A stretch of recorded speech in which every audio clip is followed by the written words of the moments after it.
ये तेरा कन्हैया आने में मजबूर है।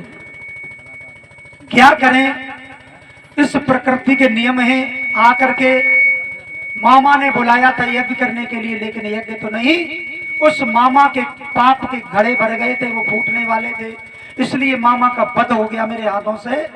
और नाना हमारे बूढ़े हैं, इस नगरी की देखभाल करनी पड़ती है मैया, इसलिए मैं आने में असमर्थ है, आएंगे जरूर। और राधा के लिए एक 2 लाइन का टुकड़ा बना करके लिख दिया है, राधे तुम्हें ये लग रहा होगा कि हम तुम्हें भूल गए, लेकिन भूले नहीं, ये हमारी मजबूरी है, क्या करेगा। उद्धव को वो पत्र लिख करके दिया है महाराज परीक्षित, और एक छोटी सी चिट्ठी गोपियों के लिए भी बना के दे दी कि उनके दिल को तसल्ली बना देना। महाराज उद्धव चले हैं, पत्र को लेकर के अपना पीतांबर दिया है, वही मोर मुकुट दिया है, अपना रथ दिया है कि जाओ मेरी मैया को ढाने से। चले हैं उद्धव, रथ पर सवार हुए और जाकर के जब पहुंचे हैं उस नंगर में जहां प्रेम की पुजारी रहती थी, उनका बुरा हाल है महाराज परीक्षित। भगवान कन्हैया की विरह वेदना में वो गोपियां सूख सूख करके कांटा हो, और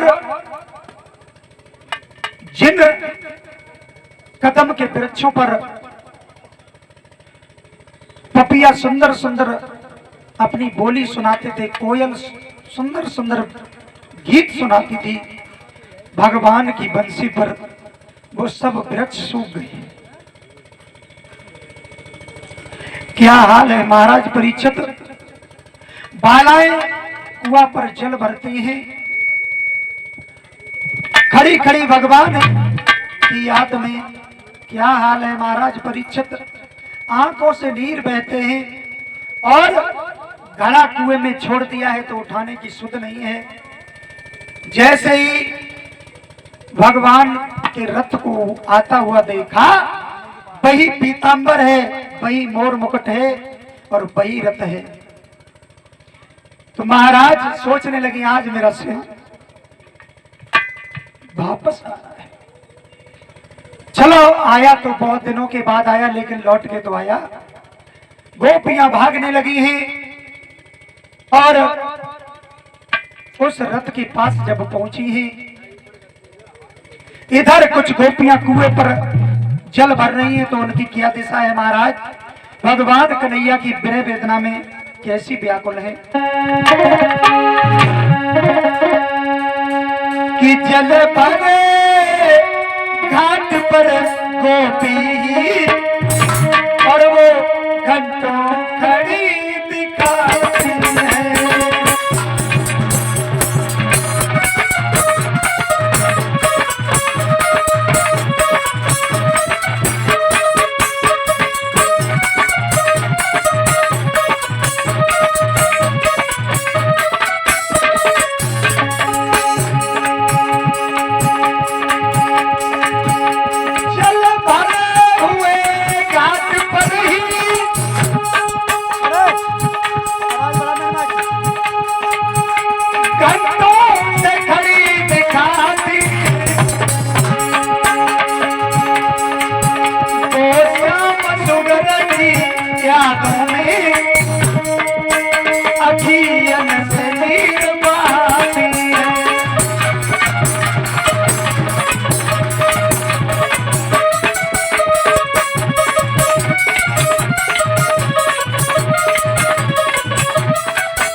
महाराज परीक्षित, घड़े को कुएं में छोड़ दिया तो उठाने की सुध नहीं है, और जो गोपी घड़े को भर के सर पर रख लिया तो घर जाने की सुध नहीं है।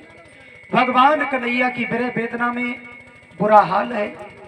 भूख प्यास सब बिल्कुल त्याग दी, सूख सूख कर कांटा हो गई सब गोपियां। जब रथ को आता हुआ देखा तो वो भाग करके उस रथ के पास पहुंची है, मेरे श्याम आ गए। लेकिन जब रथ के पास पहुंची है तो कन्हैया को नहीं देखा और आपस में बातें करने लगी, बहन हमारे श्याम नहीं है, ये तो कोई और है, ये तो कोई छलिया है जो हमारे साथ छल करने के लिए आया है। मेरे श्याम सुंदर होते तो भाग करके सबको गले से लगा लेते।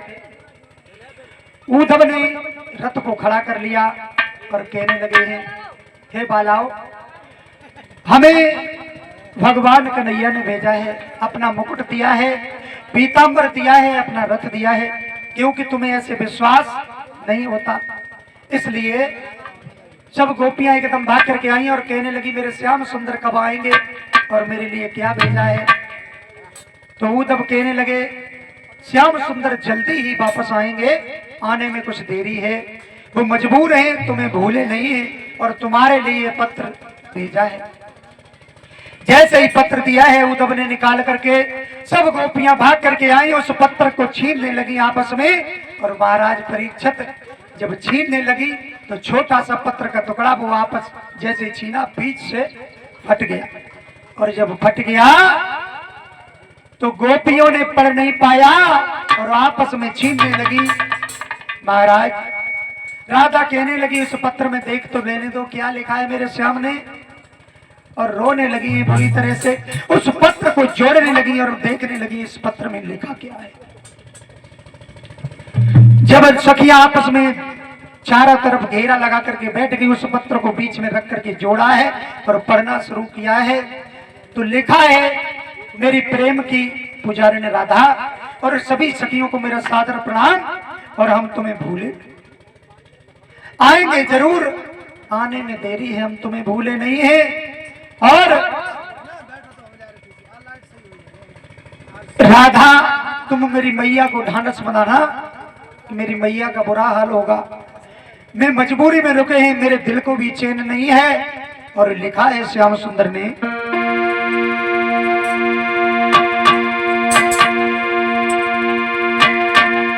कि सुनो मेरी राधा और मैं लौट के आऊंगा, और तेरी याद नहीं भूले मैं जल्दी आऊंगा।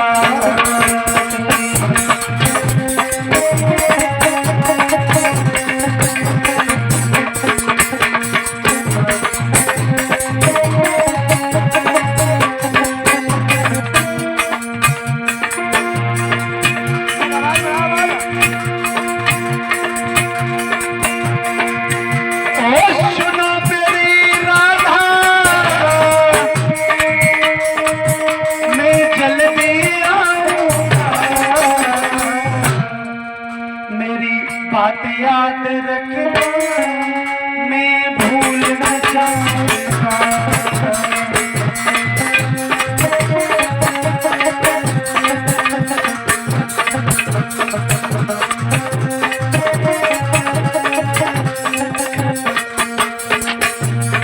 और लिखा है श्याम सुंदर ने,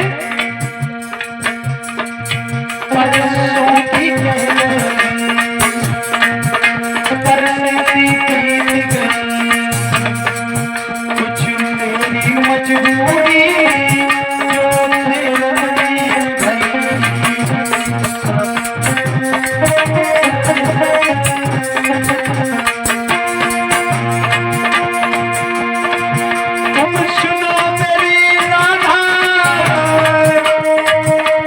लौट के आऊंगा,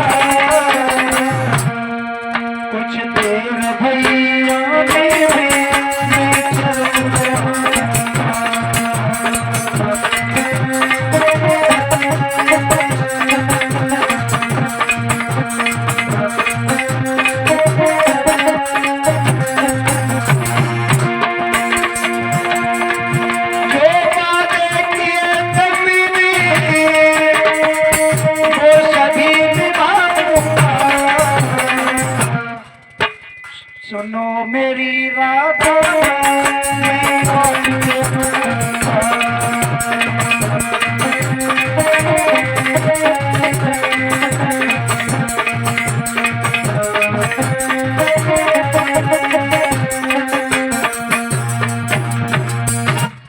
मैं भगवान कन्हैया ने सवाल लिख दिया।